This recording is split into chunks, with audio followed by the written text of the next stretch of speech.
Greetings everyone. நம்ம டெய்லியும் competitive exam point of வியூக்கு இந்த நியூஸ் பேப்பர் பார்த்துட்டு இருக்கோம். இன்னைக்கு என்ன இம்பார்ட்டன்ட் நியூஸஸ் இருக்கு அப்படிங்கிறத பார்ப்போம். ஸோ இந்த இடத்துல பார்த்தோம்னா நமக்கு EVMs control units to not recognise parties R names அப்படின்னு சொல்லி கொடுத்துருக்காங்க. ஓகேங்களா? ஸோ இது ஒரு கேஸ் ரிலேட்டடாக தான் இந்த ஒரு விஷயத்தை வந்து சொல்லியிருப்பாங்க. என்ன கேஸ் அப்படின்னு பார்த்தோம்னா நமக்கு எலக்ட்ரானிக் ஓட்டிங் மிஷின்ஸ் அப்படிங்கிறது 2004 அதாவது 2004 மக்களவை தேர்தலிருந்து நாடு முழுவதும் நடைமுறைப்படுத்தப்பட்டு வந்துச்சு. ஓகேங்களா?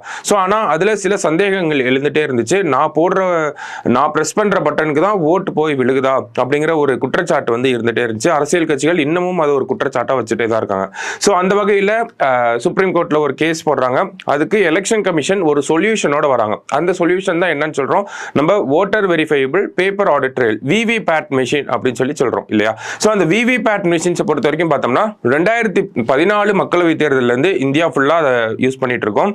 என்ன நம்ம எலக்ட்ரானிக் ஓட்டிங் மிஷின் பக்கத்திலேயே அதை வச்சிருப்பாங்க.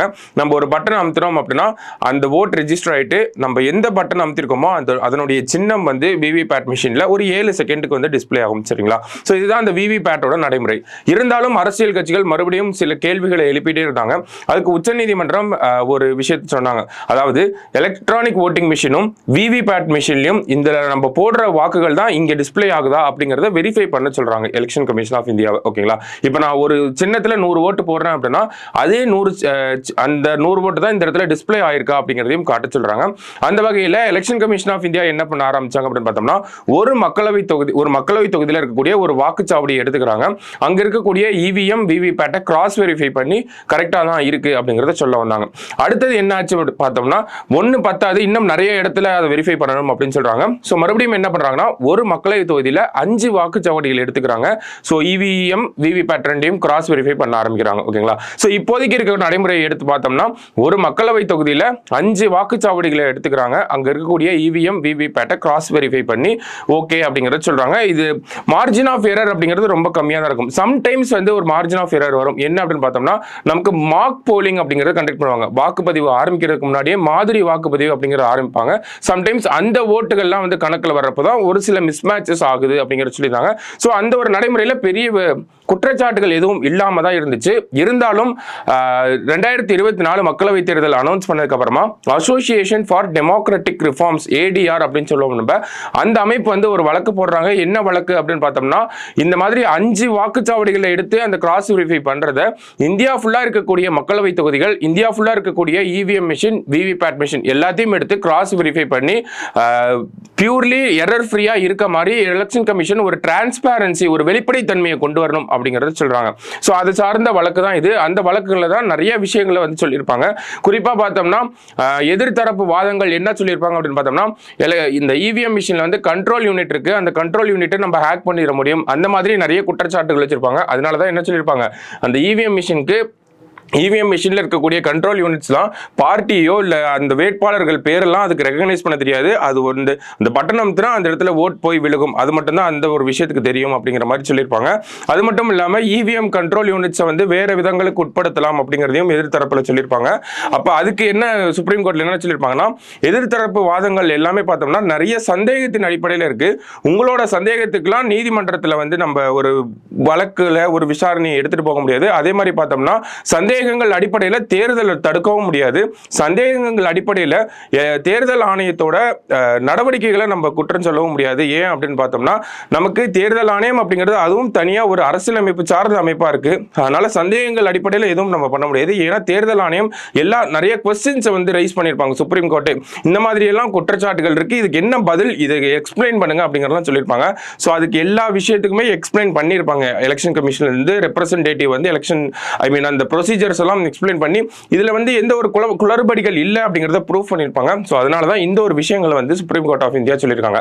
சோ இந்த ஒரு விஷயத்தை பார்க்கறப்ப நமக்கு இது வந்து இன்னொரு விஷயமாகவும் இருக்கு. என்ன அப்படின்னு பார்த்தோம்னா சோ இந்த கிராஸ் வெரிஃபிகேஷன் அப்படிங்கிறது ஒரு டிரான்ஸ்பேரன்சிக்காக தான் நம்ம பண்றோம். ஓகேங்களா?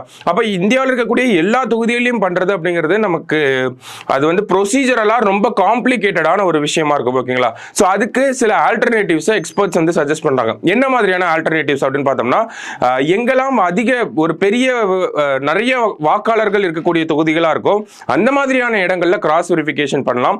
அப்படி இல்லாட்டி மார்ஜின் ஆஃப் வின்னிங் அப்படின்னு சொல்லுவாங்க இல்லையா, ஒருத்தர் வந்து 1000 ஓட்டு வித்தியாசத்தில் ஜெயிச்சிட்டாங்க, 500 ஓட்டு வித்தியாசத்தில் ஜெயிச்சிட்டாங்க, ஸோ அந்த மாதிரி எங்கேயாவது ரிசல்ட் வந்துச்சு அப்படின்னா அந்த மாதிரி இருக்கக்கூடிய தொகுதிகளில் இருக்கக்கூடிய எல்லா இவிஎம் மிஷின் விவிபேட் மிஷின் எடுத்து கிராஸ் வெரிஃபை பண்ணி கரெக்டா இல்லையா அப்படிங்கறத நம்ம செக் பண்ணி பார்த்துக்கலாம். ஆனா எல்லா இந்தியா ஃபுல்லா பண்ணணும் அப்படிங்கிறது தேவையற்ற ஒன்று அப்படிங்கறத நிறைய பேர் சொல்லிட்டே வராங்க. ஓகேங்களா, ஸோ அதுதான் இந்த வழக்கில் சொல்லியிருந்தாங்க. ஸோ ஃபர்ஸ்ட் நம்மளும் அதை தான் பார்க்குறோம். ஓகேங்களா, அதுக்கு அடுத்தது பார்த்தோம்னா நமக்கு இன்னும் ஒரு நியூஸ் தான் இருந்துச்சு. மற்றபடி எடிட்டோரியல் பேஜ்லையும் சரி மற்ற இன்டர்நேஷனல் பிஸ்னஸ் பேஜஸ்லையும் சரி நமக்கு எக்ஸாம் பாயிண்ட் ஆஃப் வியூல பெருசாக எதுவும் எடுத்துக்கிற மாதிரி இல்லை. ஓகேங்களா, அனலைஸ் பண்ற அளவுக்கு எதுவும் இல்லை. இந்த இடத்துல பார்த்தோம்னா TN looking to tap into carbon market to fund climate projects அப்படின்னு சொல்லியிருக்காங்க. ஓகேங்களா, தமிழக அரசாங்கம் என்ன பண்றாங்க, நிறைய இந்த காலநிலை சார்ந்த திட்டங்கள் வந்து கொண்டு வந்துட்டே இருக்காங்க. லாஸ்ட் இயர் கூட பார்த்தோம்னா தமிழ்நாடு கிரீன் கிளைமேட் ஃபண்ட் அப்படிங்கிறதெல்லாம் உருவாக்கியிருந்தாங்க. கிரீன் தமிழ்நாடு மிஷன் இருக்கு, தமிழ்நாடு வெட்லாண்ட்ஸ் மிஷன் இருக்கு. இந்த மாதிரி கிரீன் எனர்ஜி இந்த என்விரான்மெண்ட் சார்ந்து தமிழக அரசாங்கம் நிறைய விஷயங்கள் பண்ணிட்டே இருக்காங்க. ஸோ இந்த மாதிரி நிறைய ப்ராஜெக்ட்ஸ் பண்றப்ப அதுக்கு ஃபண்டிங் அப்படிங்கிறது தேவைப்படுது. அரசாங்கத்தினால ஃபண்டிங்கை ஜெனரேட் பண்ண முடியலன்னா அதுக்கு ஒரு நடைமுறையும் இருக்கு. ஓகேங்களா, ஸோ அதுதான் என்ன சொல்லியிருக்காங்கன்னா கார்பன் மார்க்கெட் அப்படின்னு சொல்லியிருக்காங்க. நமக்கு தெரியும் இந்த காய்கறி மார்க்கெட்லாம் இருக்கும், அது என்ன கார்பன் மார்க்கெட் அப்படிங்கறத நம்ம கேட்கலாம். ஸோ இந்த கார்பன் மார்க்கெட் அப்படிங்கிற ஒரு விஷயம் வந்து முதல்ல கார்பனை வந்து இந்த கார்பன் மார்க்கெட்டை பொறுத்த வரைக்கும் என்னன்னா இந்த மார்க்கெட்ல கார்பனை வந்து நம்ம ட்ரேடிங் பண்ணிக்கலாம். ஓகேங்களா, கார்பனை வர்த்தகம் பண்ணக்கூடிய ஒரு மார்க்கெட்டை தான் கார்பன் மார்க்கெட் அப்படின்னு சொல்றாங்க. ஸோ இந்த கார்பனை இங்க எப்போ முதல்ல வர்த்தகம் பண்ணக்கூடிய ஒரு பொருளா அங்கீகரிக்கிறாங்க அப்படின்னு பார்த்தோம்னா 1987 நடந்த கியோட்டோ புரோட்டோகால் அப்படின்ற ஒரு விஷயம் இருக்கு. ஓகேங்களா, ஸோ அந்த கியோட்டோ புரோட்டோகால் தான் என்ன சொல்றாங்க 1987 கார்பனை ஒரு ட்ரேடிங்கா மெக்கானிசமா நம்ம யூஸ் பண்ணிக்கலாம், ட்ரேடிங்க்கு பயன்படுத்தலாம் அப்படிங்கறது சொல்றாங்க. ஸோ இந்த ஒரு விஷயத்தை யூரோப்பியன் யூனியன் தான் ஃபர்ஸ்ட் டைமா பண்ணிருப்பாங்க. அதாவது எமிஷன் ட்ரேடிங் சிஸ்டம் அப்படின்னு சொல்லுவாங்க. ஓகேங்களா, ETS எமிஷன் ட்ரேடிங் சிஸ்டம். ஓகேவா, ஸோ இந்த எமிஷன் ட்ரேடிங் சிஸ்டம் மூலமா இந்த கார்பனை வந்து ட்ரேட் பண்ணலாம் அப்படிங்கிற ஒரு விஷயத்தை அவங்க ஐடியாலஜியா இருந்ததை நடைமுறைப்படுத்தி காட்டியிருப்பாங்க. அதுக்கப்புறமா பார்த்தோம்னா COP 21 2015 காப் மாநாடு பாரிஸ்ல நடந்திருக்கும். அதுல பாரிஸ் ஒப்பந்தம் அப்படிங்கிறது கையெழுத்தாயிருக்கும்.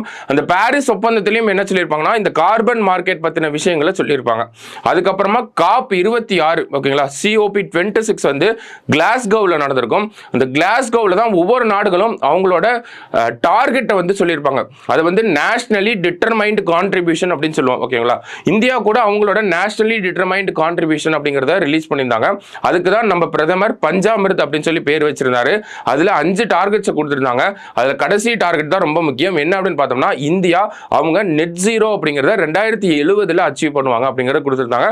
அதே மாதிரி பார்த்தோம்னா 2030 500 GW ஆஃப் ரெனியூவபிள் எனர்ஜி, இந்த மாதிரி நிறைய டார்கெட்ஸ் வந்து அதுல கொடுத்திருந்தாங்க. ஓகேவா, சோ இந்த மாதிரி டார்கெட்ஸ் எல்லாம் அச்சீவ் பண்ணணும், அந்த கிளைமேட் ப்ராஜெக்ட்ஸ் வந்து ஃபண்டிங் பண்ணணும், இந்த மாதிரி எல்லாம் பண்ணணும் அப்படிங்கிறதுக்காக COP26 முக்கியமா பேசப்பட்ட ஒரு விஷயம் தான் இந்த கார்பன் மார்க்கெட் அப்படிங்கிறது.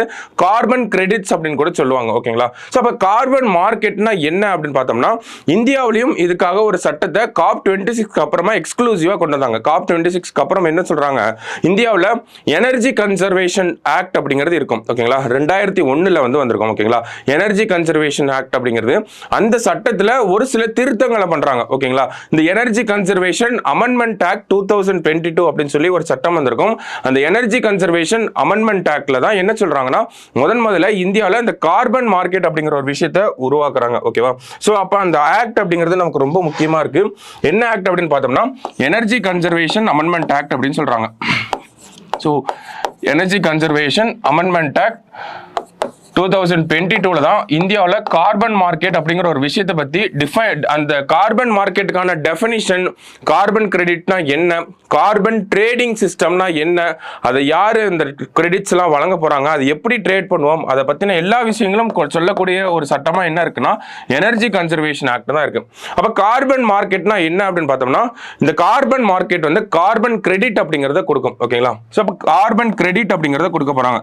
சோ கார்பன் கிரெடிட் அப்படிங்கிறது ஒரு கார்பன் கிரெடிட் வந்து எதுக்கு ஈக்குவலா இருக்கும் அப்படின்னா 1 டன் ஆஃப் கார்பன் டை ஆக்சைடுக்கு ஈக்குவலா இருக்கும். ஓகேங்களா, 1 ton of carbon dioxide. Carbon credit அப்படிங்கிறது தான் இந்த கார்பன் மார்க்கெட்ல இருக்கக்கூடிய ட்ரேடிங் மெக்கானிசமா இருக்க போது. எப்படி நம்ம காசு கொடுத்து வாங்குறோம் ஒரு பொருளை, அது மாதிரி கார்பன் மார்க்கெட்ல கார்பன் கிரெடிட்டை கொடுத்து ஒரு விஷயத்தை நம்ம வாங்க போறோம். ஓகேங்களா, அப்போ 1 கார்பன் கிரெடிட் அப்படிங்கிறது 1 ton of carbon dioxide அப்படின்றத சொல்றாங்க. ஓகேவா, ஸோ இப்போ நான் ஒரு இண்டஸ்ட்ரி வச்சிருக்கேன். ஓகேங்களா, நான் ஒரு 1 ton of carbon dioxide வந்து எமிஷன் பண்றேன். ஓகேங்களா, கிரீன் ஹவுஸ் கேஸா நான் எமிஷன் பண்றேன், இல்ல கார்பன் டை ஆக்சைடா நான் வெளியே விடுறேன் அப்படின்னா அந்த 1 டன் ஆஃப் கார்பன் டை ஆக்சைடுக்கு என்ன பண்ணுவாங்க, நான் வந்து ஒரு கார்பன் கிரெடிட்டை வந்து வாங்குவேன். யார்கிட்ட இருந்து வாங்குவேன்னா அரசாங்கத்துக்கிட்ட இருந்து வாங்குவேன். ஓகேங்களா, ஸோ இதுதான் அந்த மெக்கானிசம். நான் ஒரு 1 டன் ஆஃப் கார்பன் டை ஆக்சைடை என்னோட இண்டஸ்ட்ரி வந்து வெளியே விடுது. ஓகேங்களா, ஸோ அதை வந்து அரசாங்கம் பார்த்துட்டு நீங்க 1 டன் ஆஃப் கார்பன் டை ஆக்சைடை வெளியே விட்டுருக்கீங்க அப்படிங்கிறத சொல்றாங்க. ஓகேங்களா, ஸோ அந்த 1 டன் ஆஃப் கார்பன் டை ஆக்சைடுக்கு நான் என்ன பண்ணணும், ஒரு கார்பன் கிரெடிட்டை அரசாங்கத்துக்கிட்ட இருந்து வாங்கணும். ஓகேங்களா, ஸோ அந்த அரசாங்கத்துக்கிட்ட நான் எப்படி அந்த கார்பன் கிரெடிட்டை வாங்குவேன், நான் காசு கொடுத்து கார்பன் கிரெடிட்டை வாங்குவேன்.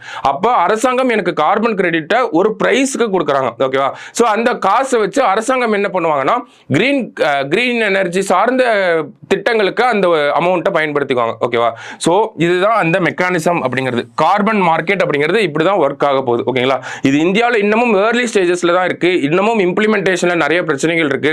இன்னும் இந்த டெஃபினேஷன்லயே நிறைய பிரச்சனைகள் இருக்கு. கரெக்டா எப்படி நம்ம இம்ப்ளிமெண்ட் பண்ண போறோம், ஒரு carbon 1 ton of carbon dioxide is equal to 1 carbon credit அப்படிங்கிறது சொல்லியிருக்காங்க. அது எப்படி நம்ம ஃபிக்ஸ் பண்ண போறோம், அந்த கால்குலேஷன்ல என்னென்ன பிரச்சனைகள் இருக்குன்ற நிறைய பிரச்சனைகள் வந்து இருக்கு. ஓகேவா, பட் ஸ்டில் என்னன்னா இதுதான் அந்த மெக்கானிசம் அப்படிங்கிறது. ஓகேங்களா, இப்போ நான் 1 டன் என்னோட industry 1 ton of carbon dioxide வெளியிடுது அப்படின்னா நான் அந்த 1 டன் ஆஃப் கார்பன் டை ஆக்சைடுக்கு ஈக்குவலண்டா இங்க நான் மரங்களை நட்டு வச்சிருந்தேன் அப்படின்னு பார்த்தோம்னா எனக்கு நான் போய் கவர்மெண்ட் கிட்ட கார்பன் கிரெடிட் வாங்கணும் அப்படிங்கிற அவசியம் கிடையாது. ஓகேங்களா, இன்கேஸ் அந்த மாதிரி என்னால பண்ண முடியலன்னா நான் போய் கவர்மெண்ட் கிட்ட கார்பன் கிரெடிட் வாங்கலாம். அதை நான் கவர்மெண்ட் கிட்ட வாங்குறதா இல்ல வேற ஏதாவது என்டைட்டி கிட்ட வாங்குறதா அப்படிங்கிறதுலாம் இன்னமும் இந்த சட்டத்துக்கு கீழே டிஃபைன் பண்ணல. பட் ஸ்டில் நம்ம ஒரு எக்ஸ்பிளனேஷனுக்காக கவர்மெண்ட் அப்படிங்கிறத சொல்லி நம்ம வாங்கியிருக்கோம். ஓகேவா, ஸோ அதுதான் இந்த கார்பன் கிரெடிட் அப்படிங்கிறது. இந்த கார்பன் மார்க்கெட்டை யூஸ் பண்ணி தமிழக அரசாங்கம் என்ன பண்ண போறாங்க, ஃபண்டிங்கை வந்து ரெடி பண்ண போறாங்க. எதுக்காக அப்படின்னு பார்த்தோம்னா இந்த கிளைமேட் ப்ராஜெக்ட்ஸ்க்காக இந்த ஃபண்டிங். ஓகேவா, ஸோ அப்போ தமிழக அரசாங்கம் கார்பன் மார்க்கெட்டை யூஸ் பண்ணி கார்பன் கிரெடிட்டை யூஸ் பண்ணி தமிழ்நாட்டில் இருக்கக்கூடிய இந்த கிரீன் எனர்ஜி சார்ந்த இந்த கிரீன் கிளைமேட் சார்ந்த ப்ராஜெக்ட்ஸ்க்கு வந்து ஃபண்டிங்கை ரெடி பண்ண போறோம் அப்படிங்கிறத சொல்லியிருக்காங்க. ஓகேவா, ஸோ இந்த கார்பன் மார்க்கெட் அப்படிங்கிறது இன்னமும் ஏர்லி ஸ்டேஜஸ்ல தான் இருக்கு. ஓகேங்களா, இதை டீப்பா கேட்கிற அளவுக்கு இன்னும் யாருக்கும் அண்டர்ஸ்டாண்டிங் இல்லை. அதனால எக்ஸாம்ல क्वेश्चन அப்படிங்கிறது ரொம்ப டீப்பா வராது. பட் ஸ்டில் என்ன ஆக்டுக்கு கீழே வந்திருக்கு இந்தியாவில்,